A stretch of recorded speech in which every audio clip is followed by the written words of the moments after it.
आसमा साहिबा जो बात कर रही हैं और उसके अंदर मैं जरा थोड़ी सी एडिशन करके मेरा ये सवाल है कि आर्टिकल 63 एक मकसद ये था कि जो भी सियासी जमात का सरबराह है वोटिंग का पैटर्न उसके हाथ में होना चाहिए, वो इंस्ट्रक्शंस दे और वो डिसाइड करे कि जनाब उसकी पार्टी किधर वोट करेगी। मिसाल के तौर पे ज़्यादातर हमारे जो पार्टियों के सरबराह हैं वो कौमी असेंबली में होते हैं, वो सूबाई असेंबलियों में नहीं होते, लेकिन कौमी असेंबली में बैठते हुए कम अज़ कम वो ये फैसला तो कर सके कि सूबाई असेंबली में अगर उसकी पार्टी के लोगों ने वोट डालना है तो किस तरफ डालना है, कैसे डालना है। अगर मिसाल के तौर पर एक पार्टी के 3 या 4 लोग एक सूबाई असेंबली के अंदर हैं और वो बैठ के ये फैसला कर लें कि जनाब हमने तो फलां जगह वोट डालना है, भाड़ में गया पार्टी का सरबराह, वो जो मर्जी डीले करता रहे, किसी से कोलिशन करे ना करे, हमें कोई फर्क नहीं पड़ता।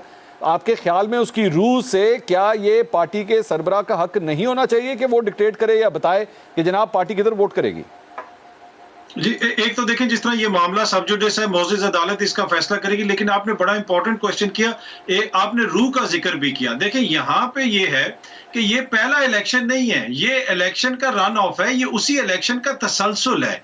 पहले आपने जब परवेज इलाही को वोट डाले उस वक्त क्या कोई इस तरह की हिदायत दी गई थी? अचानक क्या हुआ कि जब रन ऑफ होने लगा तो कहा कि वही हमारा जो अपना जमात का कैंडिडेट है, आपने उसको वोट नहीं डालना।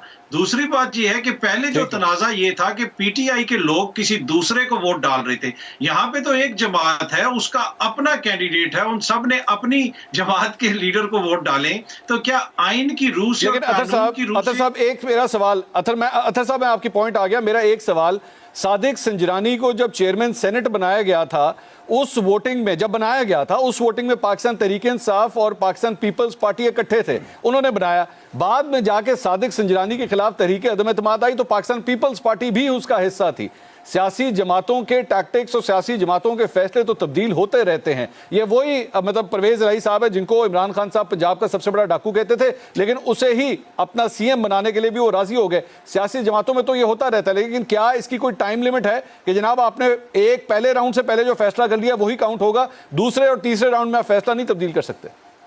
देखिए ये इलेक्शन के दरमियान में एक फैसला हुआ है ना, देखिए उसी इलेक्शन का तसलसल है। बाकी आपकी बात बिल्कुल दुरुस्त है कि सियासी जमातों के फैसले चेंज होते रहते हैं। बीबी की जो कातिल लीग थी जिसके ऊपर बीबी के शहादत का इल्जाम लगाते थे, जरदारी साहब ने जाके उन्हीं के घुटने पकड़ लिए, तो ये तो हम पूरी कौम ने देखा, तो वो तो चीजें चेंज होती रहती हैं। उससे कतई नजर अब अदालत ने यह फैसला करना है कि ये उसी इलेक्शन का तसलसल था, उसके बीच में अचानक क्या हुआ कि राय उन्होंने तब्दील कर दी। और दूसरी बात, आइन का जो कानून और स्पिरिट है वो बड़ा इंपॉर्टेंट है। क्या जो स्पिरिट है वो ये बता रहा है कि यहाँ पे एक जमात अपने ही बंदे को वोट नहीं डाल सकती जो उनका अपना कैंडिडेट है?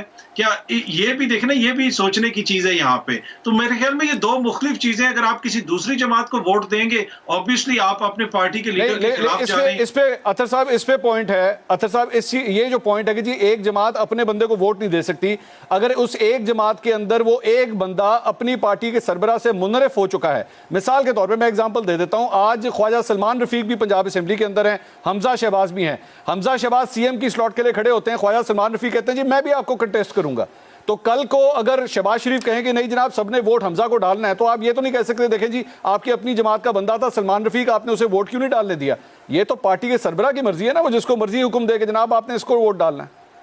जी जी बिल्कुल, जिस तरह मैंने पहले भी अर्ज की कि ये तो अब अदालत ने फैसला करना है, लेकिन ये जो आपने मिसाल दी ना, काश कभी ऐसा हो जाए कि इन दो खानदानों के बच्चों की गुलामी से हम निकलें और कोई बंदा खड़ा होकर कहे कि मैं आपके बच्चे से ज्यादा आयल हूं, मुझे यहाँ पे इलेक्शन लड़ने दो। बहुत सारे दीगर लोग भी इन जमातों में, काश कभी आपकी और मेरी ये ख्वाहिश पूरी हो जाए।